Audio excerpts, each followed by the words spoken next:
ହାତୀ ରାଜା ହେଲା। ଏକ ଆଦିବାସୀ ଗଳ୍ପ। ଥରେ ଜଙ୍ଗଲରେ ପଶୁପକ୍ଷୀମାନଙ୍କ ମଧ୍ୟରେ ବିଚାର ଆଲୋଚନା ଚାଲିଲା ଯେ କାହାକୁ ରାଜା ବୋଲି ବଛାଯିବ। ସବୁ ପ୍ରାଣୀ ନିଜ ନିଜ ମତ ରଖିଲେ। ଶେଷକୁ ହାତୀ ଓ ସିଂହ ଭିତରୁ କେହି ଜଣେ ରାଜା ହେବ ବୋଲି କଥା ଛିଡ଼ିଲା। କିନ୍ତୁ ଏ ଦୁହିଁଙ୍କ ଭିତରୁ କିଏ ହେବ ସେ ନେଇ ଯୁକ୍ତିତର୍କ ବଢ଼ିଲା ସିନା, କମିଲା ନାହିଁ। ଏହି ସମୟରେ ସେଇ ବାଟେ ଜଙ୍ଗଲ ଦେବତା ଯାଉଥିଲେ। ଏଣୁ ପଶୁପକ୍ଷୀମାନେ ତାଙ୍କୁ ଘେରି ଯାଇ କହିଲେ, ଆଜ୍ଞା, କୋଉ ଜଣକୁ ହେଲେ ରାଜା ଭାବେ ବାଛି ଦିଅନ୍ତୁ।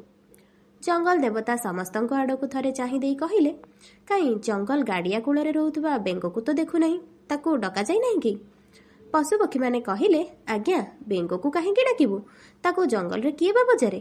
ଗାଡ଼ିଆ କୂଳରେ ତାର ଚଲାବୁଲା, ଜଙ୍ଗଲ ଭିତରକୁ କେବେ ପଶେନି, ତାକୁ ଡାକିଲେ ଲାଭ ନାହିଁ। ଦେବତା କହିଲେ, ହେଲେ ଦୁଇଟା କଥା, ସେ ହେଉଛି ଜଙ୍ଗଲର ସବୁଠୁ ଦୁର୍ବଳ ପ୍ରାଣୀ। ଦ୍ୱିତୀୟରେ, ସମସ୍ତେ ସେହି ଗାଡ଼ିଆକୁ ପାଣି ପିଇବାକୁ ଯାଆନ୍ତି। ତେଣୁ ତାର ଧାରଣା ଓ ମତ କ'ଣ ବୋଲି ପଚାର। ବେଙ୍ଗକୁ ଏବେ ପଚରାଗଲା।